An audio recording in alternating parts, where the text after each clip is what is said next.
Hey guys, thanks so much for tuning in to this week's edition of the Original Strength Podcast. I am here with my very special guest this week, Mr. Chuck McGee, and Chuck is known as the Iced Viking. Chuck, thanks for being on the show. Thank you, sir. Thanks for having me, Tim. So, Chuck, I first found out about you through James Nestor's fantastic book Breath, where he had hired you to teach him how to do a breathing technique, The Wim Hof Method, yes. the Wim Hof Method. Awesome. Could you give me a brief description of what the Wim Hof Method is? Uh, Absolutely. The Wim Hof Method is a three-pillared system. The first being breathing exercises, the second being gradual and safe exposure to the cold, and the third and final pillar being a positive mindset. And the third pillar is kind of the linchpin for everything else. I mean, it takes the ability to ease yourself into discomfort to want to take an ice bath every day. See, I'm learning right now. I didn't even know anything about the pillars of Wim Hof's, hmm but it makes sense that the linchpin would be the positive mindset. I used to think it was a joke when I first heard about it. They're like, "Oh, the third one's mindset," and I'm like, "Oh, did they just pick that because they needed a third pillar?" And I was really disparaging about it. I mean, my background is I was 16 years a bartender and didn't really think mindset was a thing. You know, stress is stress, and you worked your butt off. And it's strange how much now I think it is the centerpiece of the Wim Hof method is that positive mindset and the ability to make yourself comfortable in the uncomfortable and just lean into that stuff. Right on. Tell me, how did you get involved with the Wim Hof method? A customer on an egregiously large amount of drugs. He Or uh, he came into the bar and he would not stop babbling about this thing called the Wim Hof method. He wouldn't leave, and I couldn't serve him. And he's like, "Hey, I'll leave if you look this up. Look this up." And I was a type 1 diabetic at the time, still am. It's not like it went away. And I watched the Vice documentary. And in the Vice documentary, it says this breath work, this method will help exercise your cardiovascular system. And that's what's getting constantly attacked by type 1 diabetes. So I was like, all right, if this system works, let's give it a shot. In the Vice documentary, Wim does some guided breath work with the guy, and I followed along, and I felt great. And I'm like, wait, how can breathing make me feel this good? I breathe all the time, and I don't feel this good. But how is focusing on it for 20 minutes making me feel this much better? So I bought the 10-week course and just started doing it. Like 6 months later, I'm not on blood pressure medication. I'm taking less insulin. I'm off most of my pain medication. And I stopped taking Valium because I didn't need it to balance my moods out anymore. And That's amazing. yeah, I'm still on insulin. I mean, there's no amount of breath work and cold exposure that magically heal the pancreas, but I'm on less insulin. I have less side effects from type 1 diabetes simply by changing, 20 minutes of focused breath work in the day.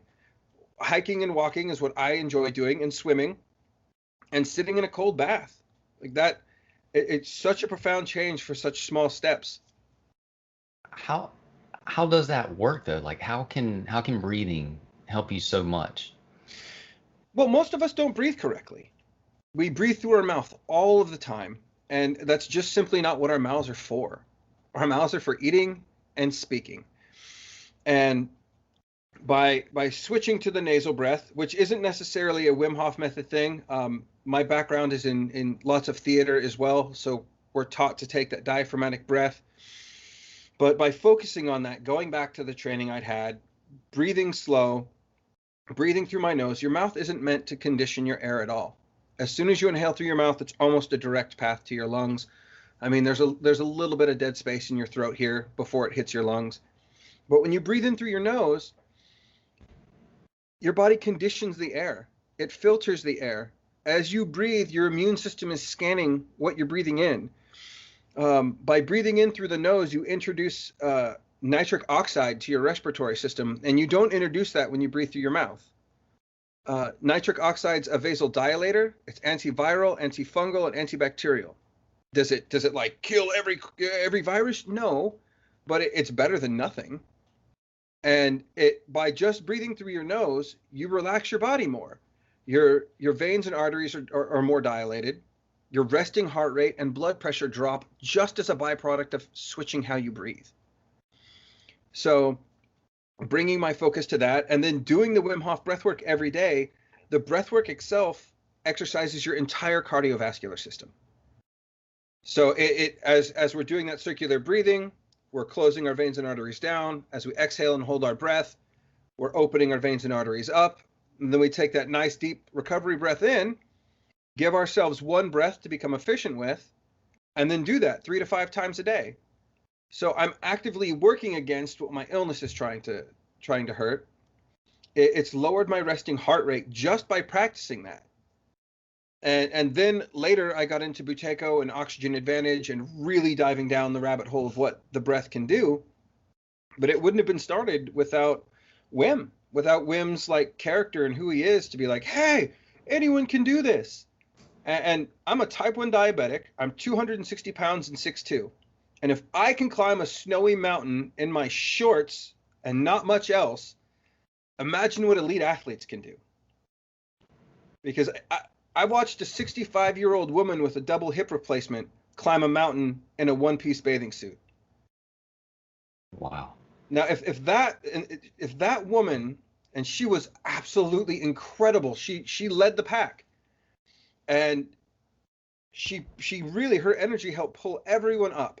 And if she can do it, there's not many other excuses I'm really willing to accept from people as to, oh, I can't do that. That's too hard. Oh no, anyone can do it. Anyone can do it. Oh my gosh, this is awesome. So, and you mentioned nasal breathing helps increase nitric oxide in your blood. Yeah, it's the only way to introduce it to your system. Breathing through the mouth won't do it.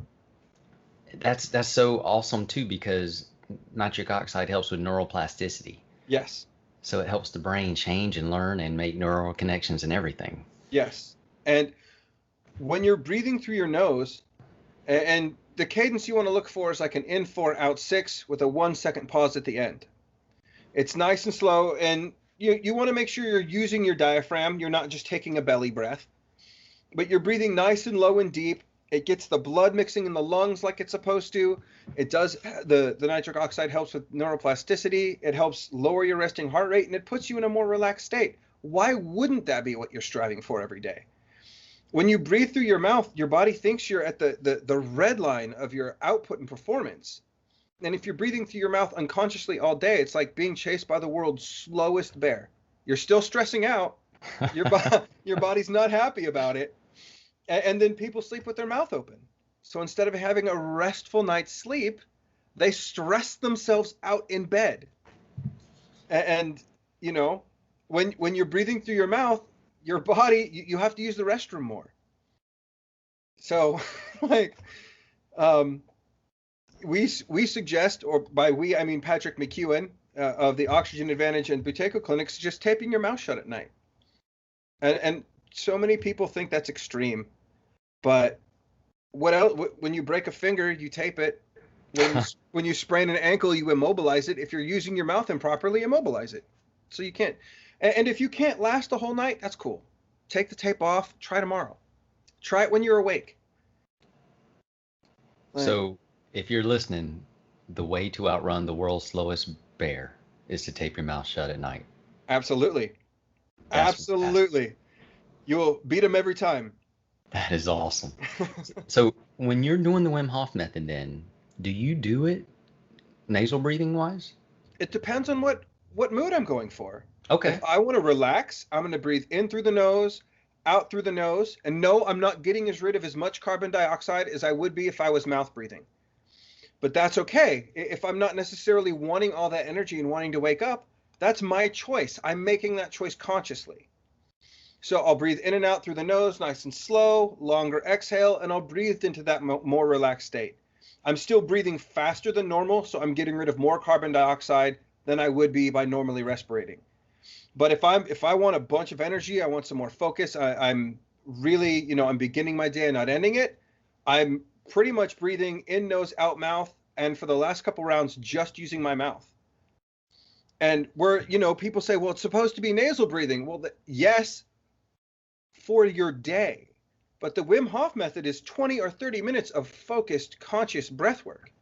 It's okay to choose how you're breathing and to breathe into a desired state. I mean, unconsciously for your whole day, no, that's not going to be helpful. But if I want to wake up, or, I feel I want to have a little bit more energy, I want to push myself further into that fight or flight mode, I'm breathing only with my mouth. I'm redlining it. But then again, that's my decision at the time. Right And on. everybody has that choice all of the time. We can choose to be and just ready to run that sprint, or we can breathe nice and slow, nice and steady, and get ready to run that marathon. It's up to you. But so many people don't see that power within themselves. They just, I just breathe. Or they expect it to magically change overnight. I started nasal breathing and I couldn't run.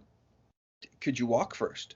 Can you walk and breathe through your nose? Can you sit quietly for a few minutes and breathe comfortably through your nose? If you can't do that, why are you going to try running? I mean, Because running's cool. Running's cool. I like that. All right, I'll give you that. It is. I really don't think so, but that's going to be the answer. That's true. I think that's what cars are for. Anyway, how did you go from a 10-week course to climbing mountains in Poland? How did that happen? Stubborn arrogance. Not to lie, I asked my boss for a raise. He told me I was completely replaceable, that I wasn't really necessary. And I got so mad at that, I saw a Wim Hof advanced course on a normally busy weekend. So I was like, book the advanced course, and I'm just going to go that weekend. And I get to the advanced course, and they say, welcome to instructor training. And I went, what? They go, did you read the description? I said, no, I'm American. I just booked the course. And they said, well, this is the academy. Welcome to the first ever American Wim Hof Method Academy. This is the training method to become an instructor. Are you interested? I went, I don't know. And I went over and I got to meet Wim Hof. And I said, Wim, I'm type 1 diabetic. I've been practicing your method. Thank you so much for everything. You've helped me so much. And Wim looked at me and said, the success is yours. I'll take the compliment. Thank you. I'm glad I could help you with these tools, but you did the breathing and you sat in the ice. The success is your success. Thank you for trying out the tools I gave you. I turned back around and said, yeah, I want to be an instructor. And it was his humbleness and his like, well, it's not about us. We give you a tool and then you use it or you don't. And that's entirely up to the person. And it was finally nice to hear somebody not be like, oh, I'm glad I could help you with everything that was your troubles. And just to hear them be like, if you use the tool, it'll work. If you don't, I did my best. Thanks for trying. And that's a mindset I could get behind. And Wim's other mantra is health, strength, and happiness for everybody. And I get behind that. And his courses are affordable. His knowledge, a lot of it is out there because he's given it away for free because he just wants people to do it. And to be able to support myself and my family on something that's already out there and free is just a huge privilege for me. I mean, I love my job. This is my full-time job is a breath coach or a breath specialist or whatever they want to call it. I mean, if someone were to ask me my job description, I mean, I teach people to breathe and sit in cold water. I love it. With a smile. With a smile. With a smile. And yeah, I just fell into it and went to Poland and I got to volunteer. I got to help take people up Mount Śnieżka. That was incredible. And then I ended up being the first American to be allowed to lead one of the groups in Poland. That's amazing. Oh, all because you couldn't get a raise. All because I couldn't get a raise. Mm-hmm. That's a great story. I wish it weren't true. But if he hadn't been so negative, I wouldn't be in such a positive place. I don't hold any ill will towards him. That was one of my best moments of my life. I thought I was crushed. And it it did bother me for a little bit, but if that hadn't happened, I wouldn't be where I'm at now. Well, there would be no Batman if Bruce Wayne's dad hadn't been murdered. I mean, Fair enough. I'll give you that. and I guess this is your mission, but I wrote this down because it just resonates with me. Helping others go beyond what they thought was possible and help them realize their inner strength. That is awesome. How does breath work help people realize their inner strength? Well, one of my favorite quotes is, "You are your body's pilot, not its passenger." By properly applying breath work, instead of reacting to what the world's throwing at you, you can anticipate some of it. And by training in the ice, the ice is so important in this aspect. Training your body to react to stress with a calm breath is one of the most powerful skills you can give anybody. So many people have stress in so many parts of their lives, and we don't have a safe and comfortable space to work with it. When we're under stress, there usually is an expectancy to perform, to compete, to win, to thrive. And that's hard. It's hard to always be in that world and not have any training on how we're supposed to handle stress. So by sitting in the ice, which is uncomfortable, it's cold, your body tenses up. And instead of doing what most people do, which is and breathing fast right now, boom, bear's already chasing you. That quick breath, you're already tensing your body out. You're already in fight or flight. But by training your mind and training that new neural pathway, your body feels that stress. Okay. Now slow your breath down.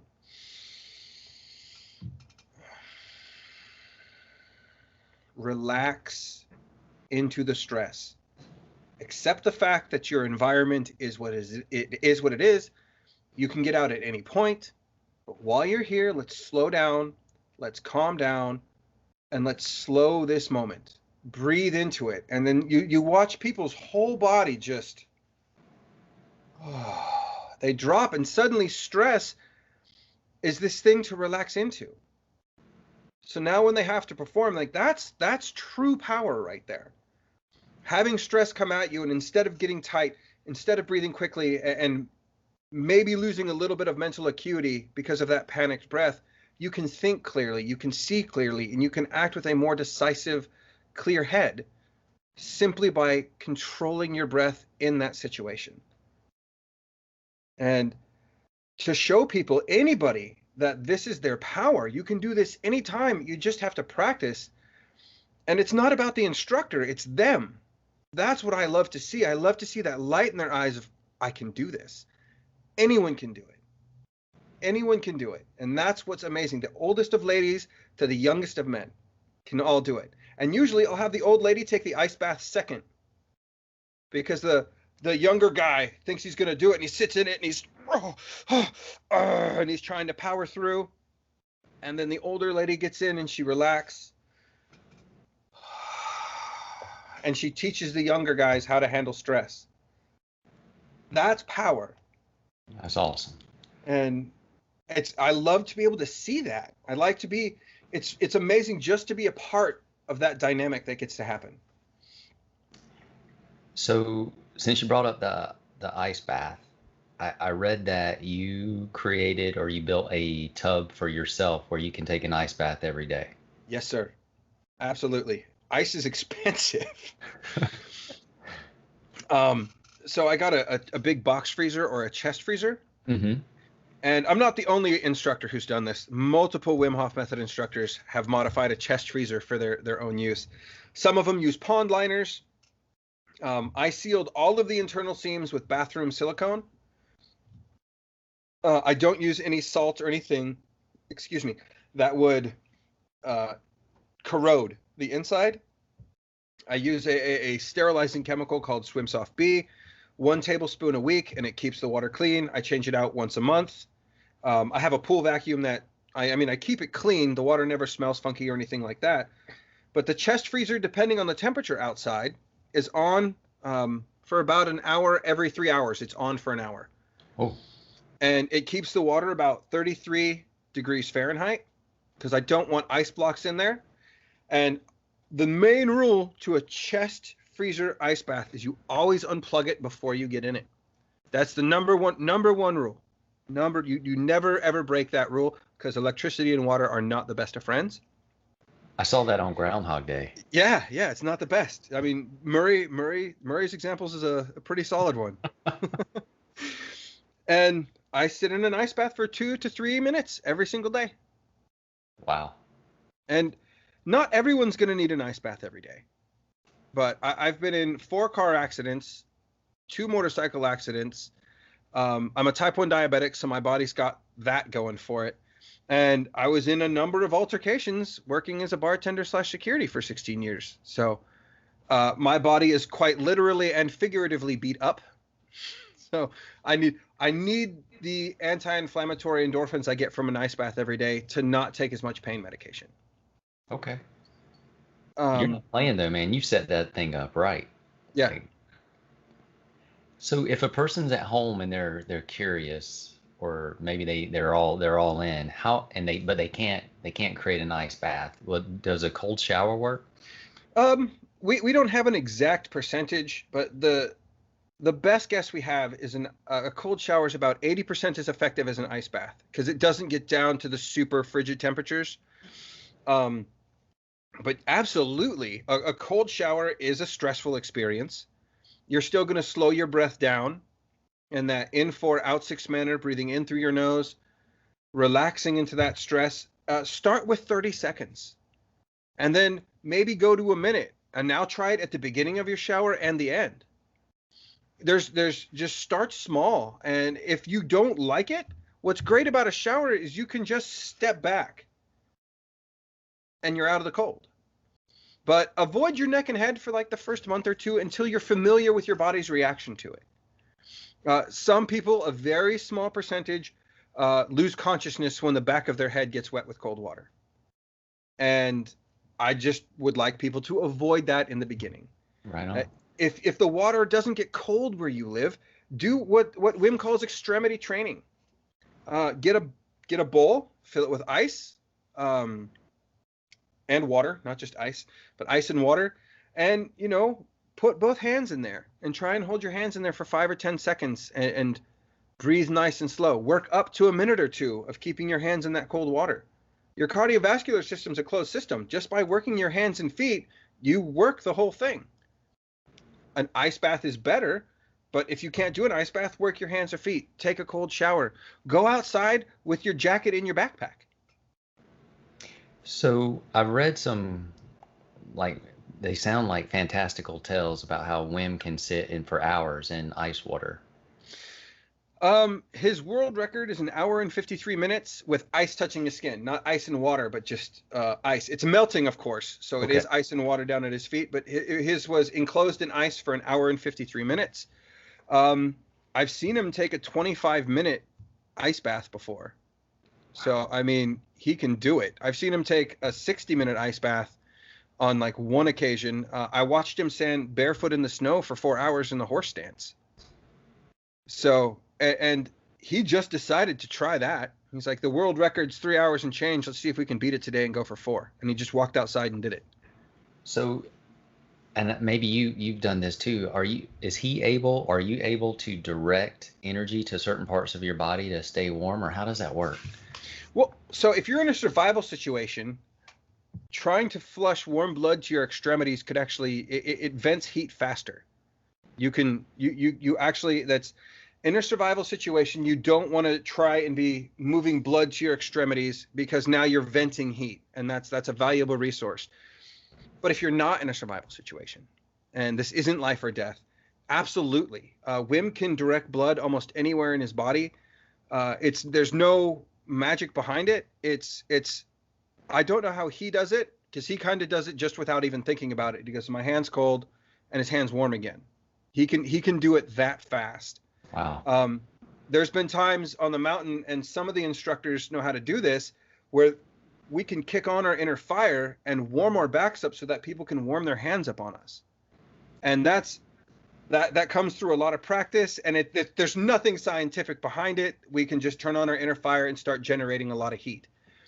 And that took me about 1.5 years of practicing the Wim Hof method before I could do that consciously and just heat myself up whenever I want. But To move blood around your body, that's easy. That's sequential muscle contraction. Anybody can do that. Anybody right now listening, you just take a deep breath into your belly, contract the belly, contract the left pec, left shoulder, left bicep, forearm, and push to the palm of the hand. And because you have so many veins and arteries within your musculature, squeezing them in sequence pushes the blood to where you want it to go. So if I want it in my feet, I always start at my stomach. It's stomach, glutes, thighs, calves, push to the feet. And I can pretty much direct blood anywhere I want in my body. And when you're sitting in an ice bath and your hands are suddenly really cold, it's nice to be able to do that. But then again, that's not a survival situation. So fun for an ice bath, fun for like experimentation on oneself. Not the trick to do to try and keep yourself alive. Gotcha. Generating body heat, that's a trick to do to keep yourself alive. Do that. But that takes a lot of work. The Wim Hof method was based in Tumo. So there's a huge history there for that. I've seen a monk sitting in the snow, melting snow around him, just like he was like a radiator. Yeah, I think the only person I know who can get close to that is Wim.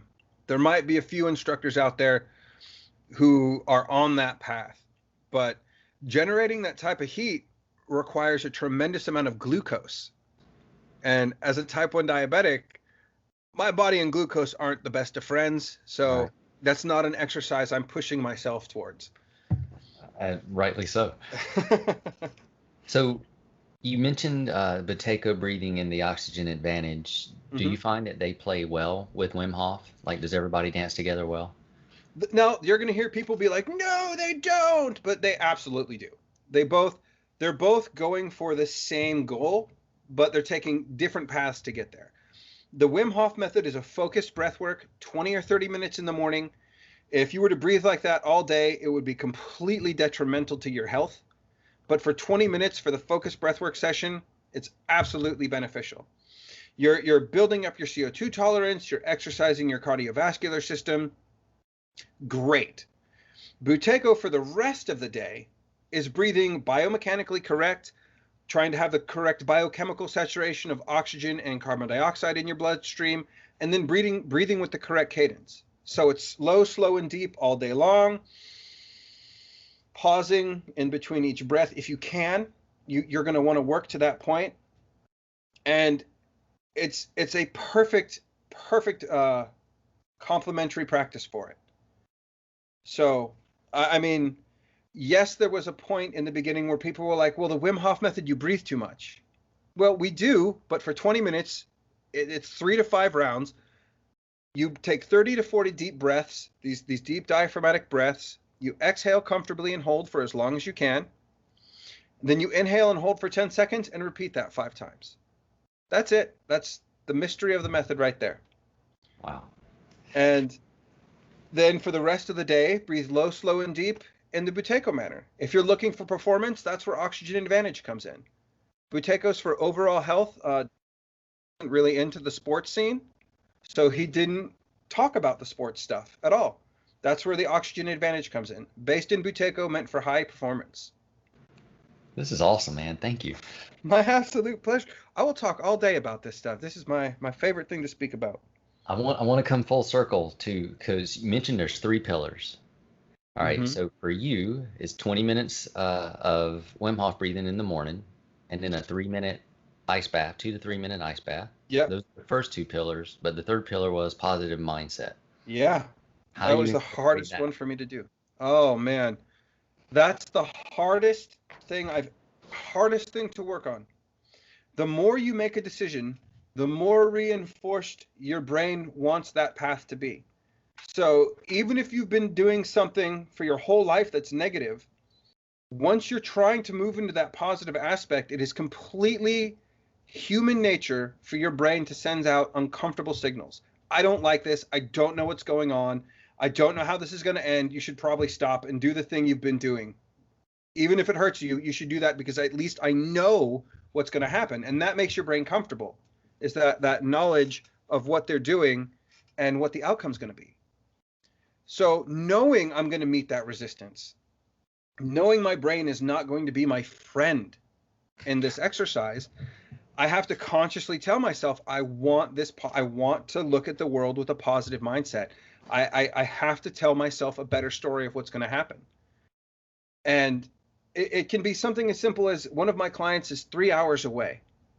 And to get there on time, I have to leave my house at 5:30 in the morning. And if I wake up and I'm like, damn it, I have to drive 3 hours there, 3 hours back. I have the workshop. These people might not like me. I've already started my day spinning off in the wrong direction. Anything that comes at me then, I'm going to see through a negative lens. Or I can wake up and be grateful I get to go to work. Be grateful that the 3-hour drive I have takes me through some of the most beautiful country in the world. I get to drive through redwoods. I get to see the sunrise on the coast. Like, that's worth it. And then I get to go help and talk to people about breathing. That's another better one. And if I'm lucky, they'll sit in the ice. To this day, I've never had a person not take an ice bath with me. Well, not with me. We don't take them at the same time. And to just laugh and smile at the world, and to not take everything so personally. Everyone takes everything so personally, when usually it has very little to do with them and more the person committing whatever egregious atrocity they feel they have been had done against them. And, just thanking my boss for being who he is, and him being who he is has allowed me to become who I wanted to be. That's fantastic. I wouldn't have seen it at the time. But it just accepting people for who they are and working at it every day, constantly telling myself a better story, and failing abysmally sometimes. And allowing myself to have the days of, this isn't fun. And that's okay too. I know people who are in chronic pain that give themselves 15 minutes twice a week to complain. 15 minutes twice a week. This isn't fun. I don't like this. I don't want to be sick anymore. I don't want to hurt anymore. But when the 15 minutes is done, they have to change the story of, at least I'm still alive. I get to experience another day. And pain is for the living. So let's start today, and don't let your failures define you. It's when you fall and you get back up again. That's the stories people want to hear. No one likes to hear the story of when you fell down and stayed down. They want to hear that story of when you fell down and you just shook it off. And if you fell down again, you got back up again. That's the story. So I don't want to be defined by what knocked me down. I want to be defined by the fact that I kept going despite all that. And it's a daily struggle, but it's the one I have to work the hardest on. Some people won't. Their biggest fear will be sitting in the ice, and I wish I could trade with them. But everyone's on their own journey, so it's celebrating everybody's success, not being mad that I know you can do some crazy bodywork stuff that I can't, and I'm okay with that. You've put the time in, you've put the work in, you've done your due diligence. If I did the same thing, I might be able to aspire to the same outcome. But knowing that every amazing person you see doing amazing things has put in the time to be there, and not wondering, like, why can't I be there today? Well, it took, they were an overnight success. It only took Wim 20 years. I mean, 10 years ago, he was a truck driver. Big rigs. 10 years ago, that's what his job was. Wow. So it's all in the story you want to tell yourself, and how far you want to push, and just not getting back up after you've been knocked down. And that's easier for some. Ask for help. People love to help. If you are listening at home, this man has dropped some knowledge. Thank you, sir. This could be the most important podcast you will ever hear. And you need to listen again and take notes. Oh, thank you. Fantastic. So, if you talked to me 5 years ago, I would call the person I am now an idiot. I didn't see how that could apply to my life. I didn't see how a positive mindset could help. Life was just supposed to be hard. We were supposed to be in pain. But then I realized that was a story I was telling myself and believing. I'm supposed to be in pain? I'm supposed to be stressed out? Why? What's that serve? You don't have to be anything. You get to choose. I think, man, that's it. Like, there's this. I don't know if you've seen Hamilton or not, the musical, but there's that song where they're talking about you don't get to choose who writes your story, but Absolutely. but you really do because it's you. You're Yeah, writing it. you're writing it. And you can choose to react, you can choose to anticipate, you can get super angry and mad and rail at the world about how unfair it is, or you can give yourself that little secret smile and be like, all right, I'll take my base.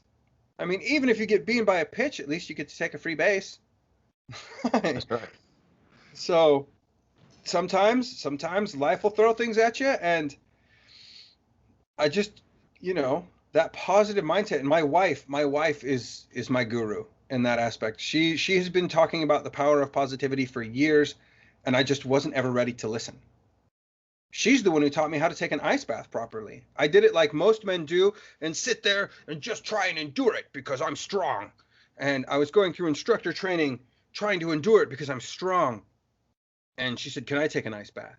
And I went, "Oh, yeah, go ahead." My ego is talking in my head about how this is going to be really hard for her. She sits in it, relaxes, and it looks like the most comfortable thing in the world she's doing. I went, "How are you doing that?" She's like, "Oh, you just have to surrender. You have to just accept what's going on and not meet that stress with force. It's like giving birth." And I went, "I'll trust you." And that's how my wife taught me how to surrender. How if you're trying to meet stress with force, that's only going to amplify the situation. But if you can meet it with that calm breath, relax into it, you'll see the way out. And if not, at least you'll move through it with a calmer state and get out to the other end with a smile on your face rather than being tensed and shaking. So I misspoke. Now this is the most important podcast you've ever listened to. I shot too soon. Now it is complete. Have you ever read the book Power versus Force by Dr. Hawkins? No, I think I should though. I'm gonna write that down. Yeah, it's powerful, and you kind of just explain the premise of it about surrendering and not trying to be forceful against something, but because that takes away your power, you give your power away. But that book. That's one of those books that it literally changed my life. I can't wait to read it. But Chuck, if somebody's interested in learning from you, because I don't know why they wouldn't be, you're a tremendous coach and teacher. Thank you. Where could they find out about the Ice Viking? So, I am socially media. I am just so not good at that stuff.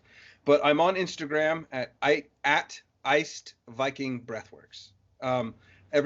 Every Sunday morning for the foreseeable future at 11 a.m. Pacific time, I do a free breathwork session, and Monday nights at 9 p.m. I do another free breathwork session. There's never a charge. Everyone is always welcome to come. No matter what your skill level is, there'll be something for you there. There's a question and answer period afterwards.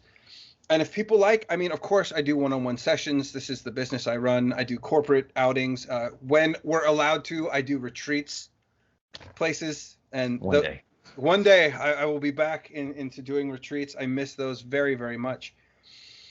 But for now, yeah, I'm on Instagram at Ice Viking Breathworks, or well, no, that's just where I'm at. And the links are there for when the breathwork sessions are. No one ever has to pay, and everyone's always welcome. It just costs your time and attention, which in my opinion are the two most valuable resources everybody has.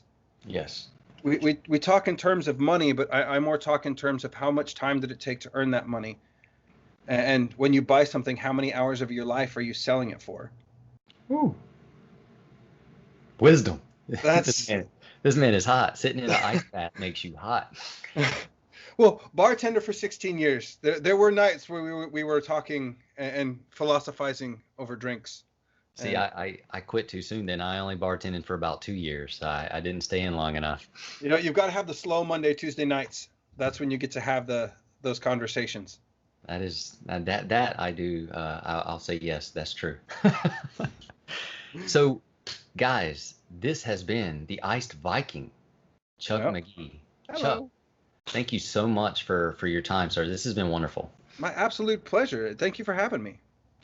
All right, guys, that's it. I will put the notes, I'll put Chuck's contact information in the notes. Thank you so much for tuning in to this week's edition of the Original Strength Podcast. We hope you've enjoyed this edition of the Original Strength Podcast.